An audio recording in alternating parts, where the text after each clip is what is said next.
అందరికీ వందనాలండి. 20 రోజులకి వెళ్తే అయితే మా అయ్యగారిని ఎమర్జెన్సీలో పెట్టారండి. మరి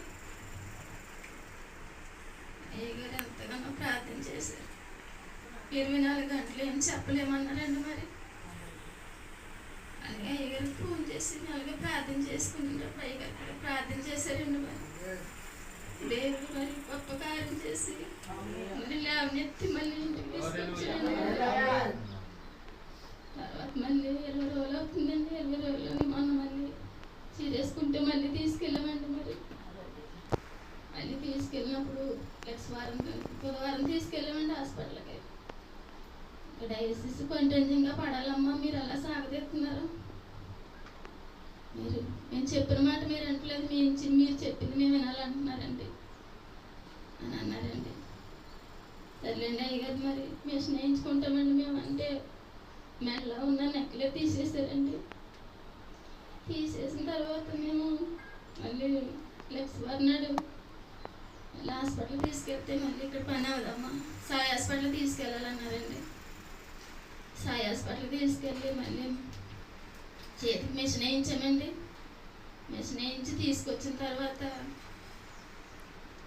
ఆ నైట్ బాగాలేదండి. మళ్ళీ పొద్దున్న కూడా ఆవేశం ఎక్కువైపోయి వాంతులు అయిపోయి చాలా డేంజర్ అయిపోయారండి. లోపల ఏం చేయాలో కూడా తొయ్యక అయ్యగారికి ఫోన్ చేసి నువ్వే మాట్లాడాను మా అయ్యగారికి ఇచ్చానండి నేను సెల్ల. మరి అయ్యగారు అనగానే నేను వస్తున్నాను బాబు, నువ్వేం కంగారు పడుతున్నారండి అయ్యగారు అన్నటప్పుడు నేను బయటికి వెళ్తా అనుకుంటున్నాను. అయ్యగారు కానీ హాస్పిటల్కి వెళ్ళకుండా మమ్మల్ని దేవుడు ఆఫ్ చేస్తాడేమని అనుకుంటున్నానండి. అన్నట్టుగానే మేము బట్టలు గట్ట చదివేసుకుని ఆటోకి కూడా చెప్పేసానండి.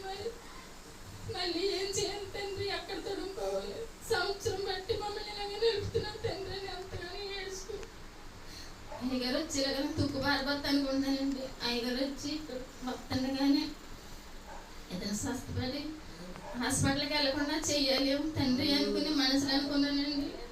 అంతవరకు గలిబీలు అయిపోయి మనిషి అయ్యగారు వచ్చి కూర్చోగానే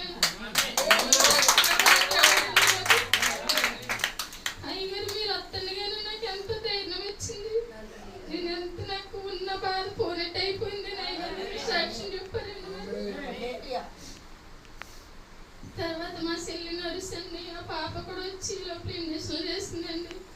అయ్యగారు పాప చాలా చెప్పి కూర్చొని ధైర్యమైన మాటలు చెప్పి ప్రార్థన చేసి వెళ్ళారండి. మరి నిన్నటి నుంచి అయితే బాగానే ఉన్నారండి. మరి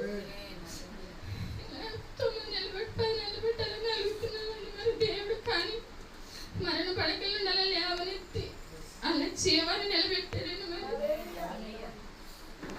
నా కొరకు మా కుటుంబం కొరకు ప్రార్థనలో పెట్టమని మాకు ప్రతి క్షణం కూడా అయ్యగారు అందుబాటులో ఫోన్ చేసినట్టు ఎన్ని పనులు ఉన్నా కానీ మా కొరకు వచ్చి ఎంతగానో మాట దీనిగా ఉన్నాయి, అంత కూర్చుని మా దగ్గర మమ్మల్ని ఎన్ని తట్టి మాట్లాడినట్టుగా మాట్లాడి మాకు ధైర్యం చెప్పి ప్రార్థన చేస్తారండి.